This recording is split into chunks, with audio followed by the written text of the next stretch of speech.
The conversation in 14A was barely a whisper, but Chen heard every word as she served drinks with a practiced smile. The three men thought they were invisible, just business travelers discussing deals and deadlines during the 15-hour flight from Frankfurt to LAX. But Maya had been trained to recognize the subtle signs, the code words disguised as corporate speak, the nervous glances, the way they lowered their voices when crew members passed. What they didn't know was that every word was being transmitted directly to CIA headquarters in Langley, and the friendly flight attendant serving their champagne was about to dismantle their entire terror network from 39,000 feet. From which city in the world are you watching this video today? If you enjoy stories of hidden operators and invisible guardians, please consider subscribing for more content about those who protect us in plain sight. Chen had perfected the art of being forgettable. In her Lufthansa uniform, serving drinks and meals with mechanical efficiency, she was exactly what passengers expected to see on a transatlantic flight. Professional, pleasant, and completely unremarkable. Her dark hair was pulled back in regulation style, her makeup minimal but professional, her movements economical and practiced. What passengers couldn't see was the nearly invisible wire running along her collar, or the sophisticated recording device disguised as a standard crew pin, or the way her eyes systematically catalogued faces, conversations, and behavioral patterns with the precision of someone trained at the farm, the CIA's covert training facility where ordinary people learn to become extraordinary operators. Maya had been flying commercial routes for 3 years, her cover so deep that even Lufthansa believed she was exactly what she appeared to be. A career flight attendant with an unremarkable background and exemplary service record. Her personnel file showed steady employment, positive evaluations, and the kind of boring consistency that made background investigators move on to more interesting subjects. The reality was that Special Agent Chen was one of the CIA's most valuable assets, deployed on routes where intelligence suggested high-value targets might surface. Her assignment to Flight 441 from Frankfurt to Los Angeles was based on intercepts that indicated possible terrorist cell movement between Europe and the United States, though most flights yielded nothing more than business travelers and vacationing families. Flight 441 on this particular Tuesday had seemed routine during pre-boarding. 312 passengers, mostly business travelers and tourists, with the usual mix of nationalities that characterized transatlantic flights. Maya had reviewed the passenger manifest during crew briefing, noting nothing unusual beyond the standard diplomatic immunity flags and VIP service requests. 30 minutes after takeoff, as the aircraft leveled at cruising altitude and passengers settled into the long journey ahead, Maya noticed them. 3 men, travelling separately but coordinating their movements with subtle precision. They'd boarded at different times, chosen seats that appeared random but actually provided optimal sight lines throughout the cabin and avoided any obvious interaction. To most observers, they were simply passengers who happened to share a flight. Maya had seen this pattern before in terrorist training manuals during her orientation at Langley. The first man in seat 14A appeared to be a businessman in his early 40s. His passport identified him as Klaus Weber, a German software consultant traveling to Los Angeles for client meetings. He carried himself with quiet confidence, his expensive suit perfectly tailored, his luggage suggesting someone accustomed to international travel. But there were inconsistencies that only someone trained in surveillance would notice. Calluses on his hands that didn't match his profession, a slight bulge under his jacket that suggested concealed equipment, and the way his eyes continuously scanned the cabin with tactical awareness. Seat 23C held Ahmed al-Rashid, supposedly a Syrian refugee now working as a translator in Frankfurt. His documentation was flawless, his cover story detailed and consistent with legitimate refugee resettlement. He dressed modestly, read a paperback novel in Arabic, and responded politely when spoken to by other passengers. What troubled Maya was the precision of his movements, the military bearing he couldn't quite suppress, and the fact that his Arabic novel was being read from back to front, a mistake someone fluent in the language would never make. The third man, in 31F, called himself David Chen, no relation to Maya despite the shared surname. His Canadian passport listed him as a university student returning from a semester abroad. He looked the part, slightly dishevelled, wearing jeans and a university sweatshirt, earbuds permanently attached to his smartphone. But Maya noticed that his smartphone never actually played music. His university sweatshirt bore the logo of a school that didn't offer study abroad programs, and his student ID was a nearly perfect forgery that would fool casual inspection, but contained subtle errors in the holographic security features. Individually, none of them would have triggered security concerns. Together, their behaviour patterns created a profile that made Maya's training alarm bells ring with increasing urgency. She began her observation protocol, starting with routine service that would bring her into contact with each suspect. The key was to appear natural while gathering intelligence, to maintain her cover while documenting everything that might prove significant later.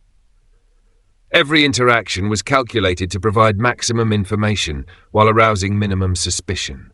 Champagne, she offered Weber with a professional smile, noting how his eyes tracked her movements with more attention than most passengers paid to crew members. "Thank you," he replied in accent-free English, though his passport indicated German nationality. Interesting discrepancy, Maya filed mentally. His English was too perfect, lacking the subtle pronunciation markers that even fluent second-language speakers retained. "Long flight ahead." "Yes, sir. 15 hours till Aix. Can I get you anything else?" Weber shook his head, but as Maya turned away, she caught him making subtle eye contact with Al-Rashid across the cabin. The exchange lasted barely a second, but it confirmed her suspicions. These men knew each other and were coordinating according to some predetermined plan. Over the next 2 hours, Maya systematically served each section of the aircraft, paying particular attention to her 3 suspects while maintaining normal crew duties. Her concealed recording device captured ambient conversations, while her trained ear filtered for keywords, code phrases, and linguistic patterns that might indicate terrorist planning. The device itself was a marvel of miniaturization, no larger than a button but capable of recording high-quality audio for up to 72 hours while transmitting real-time data to CIA listening posts via encrypted satellite channels. The technology had been developed specifically for deep cover operatives who needed to gather intelligence without the luxury of dead drops or secure communications. At 39,000 feet somewhere over the Atlantic, as most passengers dozed or watched in-flight entertainment, Maya's patience was rewarded. Weber had moved to the galley area, ostensibly to stretch his legs. Al-Rashid followed 5 minutes later, asking for additional water. When David Chen appeared, claiming he needed to use the restroom in that section, Maya knew she was witnessing a planned meeting. She positioned herself at the galley prep station, organizing supplies, while the sophisticated directional microphone in her crew pin-captured their whispered conversation. The audio quality was crystal clear despite the aircraft's ambient noise, every word being recorded and simultaneously transmitted to analysts at Langley, who would decode any apparent business jargon for hidden meanings. "The packages are confirmed for delivery," Weber said quietly, his voice barely audible above the aircraft's ambient noise. Al-Rashid nodded. "Distribution points have been verified. Timeline remains unchanged." David Chen glanced nervously around the galley. "Transportation assets are in position. Local contacts have confirmed access." Maya continued her work, sorting through service items while her recording device transmitted their conversation through encrypted satellite channels to a Langley analysis team. The words sounded like business jargon, but the context and delivery suggested something far more sinister. "Insurance policies are in place," Weber continued.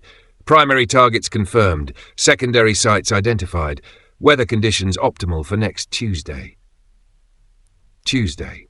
Maya's mind raced through intelligence briefings about potential threats, significant dates, vulnerable targets. She needed more information, but couldn't risk exposing her surveillance by lingering too long in the galley. She moved away, returning to passenger service while processing what she'd heard. Packages, delivery, distribution points, classic terrorist terminology for weapons, attacks, and targets.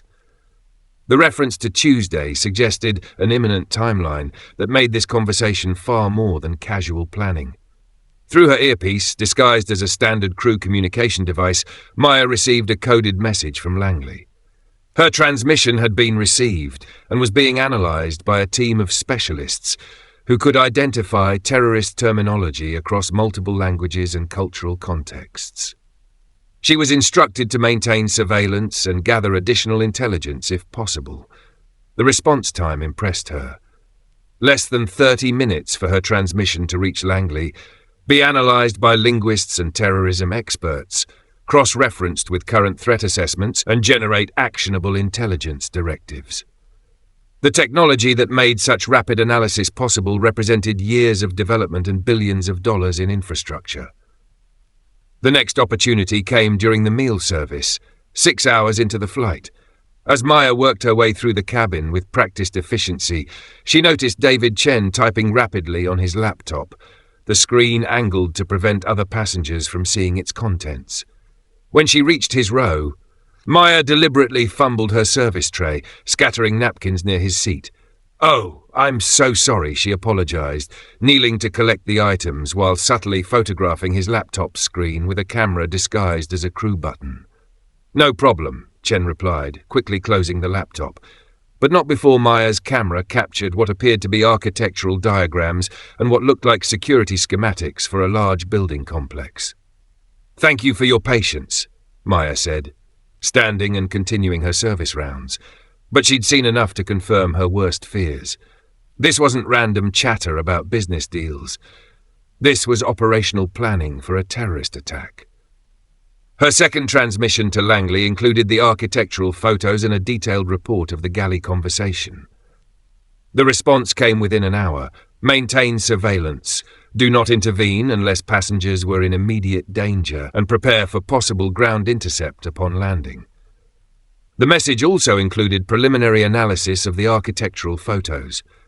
The building appeared to be the Los Angeles Convention Center, currently hosting an international trade summit with delegates from over 30 countries. If the photos represented target reconnaissance, the potential casualty count could reach into the thousands. 8 hours into the flight, as most passengers slept, Maya noticed increased activity among her 3 suspects. They took turns visiting the restroom in a pattern that suggested message passing or equipment transfer. Weber spent an unusually long time in the lavatory, followed by Al-Rashid, then Chen. Maya positioned herself in the aft galley where she could observe their movements without being obvious about it. When Weber emerged from the restroom, he passed Al-Rashid in the aisle, and Maya caught a brief hand-to-hand transfer of what appeared to be a small electronic device. 20 minutes later, Al-Rashid handed something to Chen during another accidental encounter near the galley. Maya's training kicked in. This was either bomb components being distributed for an attack on the aircraft itself, or equipment being transferred for use after landing. Either possibility required immediate escalation of her surveillance protocols. She activated her emergency communication channel, sending a priority alert to Langley while moving toward the cockpit to brief the flight crew. But before she could reach the forward galley, Weber appeared beside her. "Excuse me," he said politely, "but I was wondering if you could help me with something." Maya's hand moved instinctively toward the concealed weapon strapped beneath her service cart, but Weber's next words stopped her cold. "I believe you've been watching us, Agent Chen." The moment hung suspended between them like a held breath. Maya's cover, maintained for 3 years of deep undercover work, had just been blown by a terrorist operative at 39,000 feet with nowhere to run and hundreds of innocent passengers around them. "I'm sorry," she replied, maintaining her flight attendant persona despite the ice forming in her stomach. "I don't understand what you mean." Weber smiled, but there was no warmth in it. The photography was very subtle, professional-grade equipment, trained surveillance techniques. "But we've been watching you too." Maya's mind raced through options. Her backup protocols, emergency procedures, extraction plans. None of them applied to being compromised in an aircraft cabin surrounded by innocent passengers. She could attempt to fight her way to the cockpit, but that would likely result in civilian casualties. She could try to maintain her cover, but Weber's confident demeanor suggested he had evidence of her surveillance. "You're mistaken," she said calmly. "I'm just trying to do my job." "Your job?" Weber repeated. "Yes, let's talk about your real job." He gestured toward the galley, a polite invitation that felt more like a threat. Maya had seconds to decide whether to maintain her cover, attempt to fight her way to the cockpit, or find some other solution to prevent whatever these men were planning. As she followed Weber into the galley, Maya activated her emergency beacon, sending a final transmission to Langley that would alert them to her compromised status. Whatever happened next, at least her handlers would know the operation had gone wrong.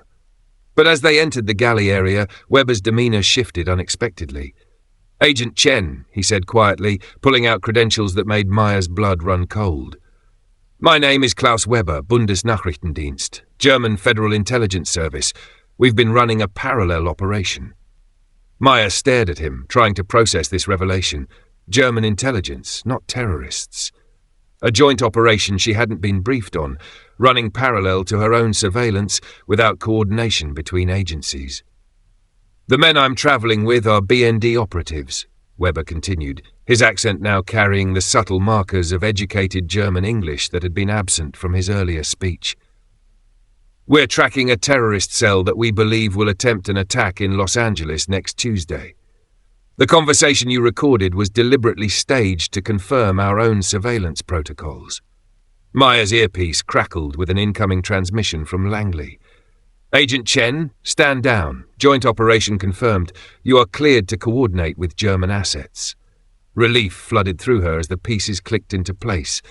The architectural diagrams weren't target plans. They were security assessments. The packages and delivery references weren't terrorist code. They were counter-terrorism operational language designed to flush out real threats.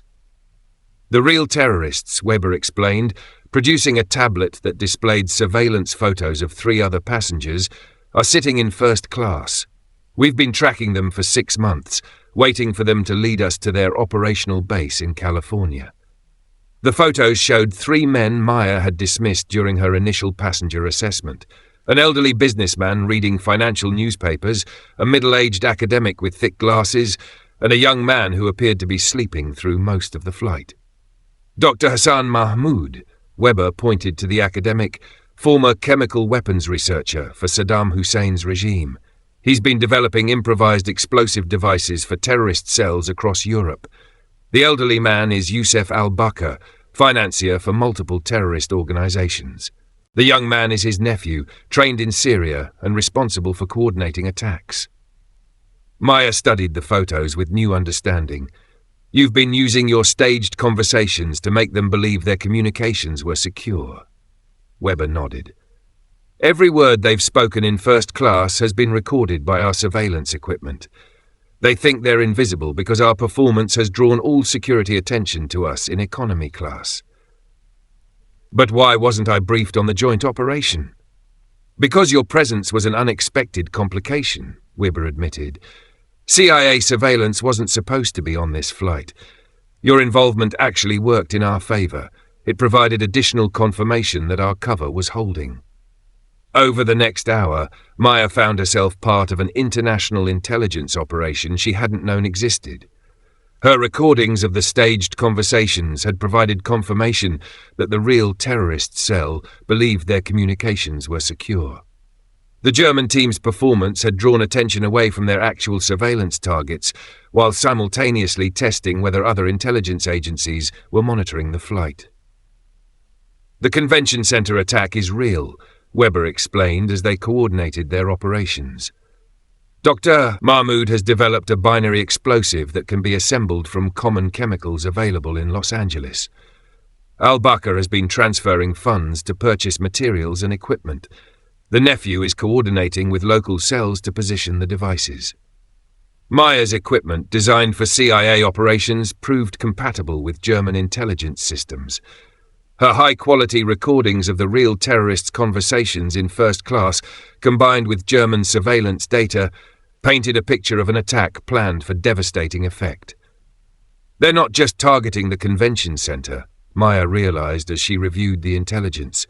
"They're planning coordinated strikes on the airport, the port, and downtown financial district. a four-pronged attack designed to cripple Los Angeles infrastructure. Weber's expression was grim, which is why we needed them to believe they were undetected. If they suspected surveillance, they would abort and disappear. We needed actionable intelligence about their entire network. When Flight 441 began its descent toward LAX, both Meyer and Weber received confirmation that ground operations were in position. FBI, CIA, German intelligence, and LAPD counterterrorism units had coordinated to prepare for the arrest of the terrorist cell and the disruption of their planned attacks. Agent Chen, came the voice through her earpiece, German intelligence has shared operational details. The targets have been confirmed through their recorded conversations. We have search warrants for 17 locations across Los Angeles where explosive materials and weapons have been cached. Meyer watched through the cabin windows as Los Angeles spread out below them. Millions of people going about their daily lives, unaware that a terrorist attack had been prevented by the coordination of intelligence agencies they would never know existed. As the aircraft touched down, Meyer maintained her flight attendant duties, cheerfully thanking passengers for flying Lufthansa while watching the real terrorists in first class through peripheral vision. They appeared calm and confident, probably believing their operational security had held throughout the flight. Dr. Mahmoud was the first to disembark, collected by what appeared to be a routine customs inspection. Al-Bakr followed 10 minutes later, guided away by immigration officials for what looked like a routine documentation check. The nephew was met by airport security for what passengers would assume was a random screening. All three disappeared into the secure areas of LAX, where joint FBI-CIA German intelligence teams were waiting with arrest warrants and evidence gathered from 15 hours of surveillance at 39,000 feet. Weber shook Meyer's hand as they prepared to leave the aircraft. Your professionalism potentially saved thousands of lives today. I was just doing my job, Meyer replied, but she allowed herself a small smile of satisfaction. The official report listed the operation as a successful joint intelligence effort between American and German agencies. What it didn't mention was that the breakthrough had come from a flight attendant who smiled while serving champagne to terrorists, recording every word for analysis at Langley. Meyer continued flying commercial routes, her cover deeper than ever. To passengers, she remained exactly what she appeared to be, a professional, pleasant flight attendant who took pride in excellent service. None of them suspected that their safety might depend on the woman who never forgot to ask if they wanted extra peanuts. 2 weeks later, Meyer received a commendation letter that would never appear in her official personnel file. The arrest of the Los Angeles terrorist cell had led to the identification and capture of operatives across 3 continents.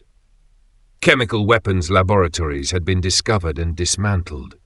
Financial networks funding terrorism had been disrupted, all because a flight attendant had noticed 3 passengers who didn't quite fit their cover stories and had the training to do something about it. On her next flight, Meyer served drinks with the same professional smile, her eyes automatically cataloguing passenger behavior and listening for conversations that might indicate threats. The sophisticated recording equipment remained hidden in her uniform, ready to capture intelligence that could prevent the next attack.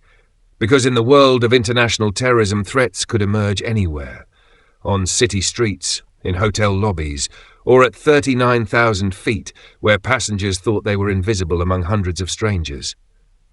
Maya Chen, flight attendant, would be watching, and listening, and recording everything for the analysts at Langley, who never slept, never stopped working, and never forgot that the price of freedom was eternal vigilance.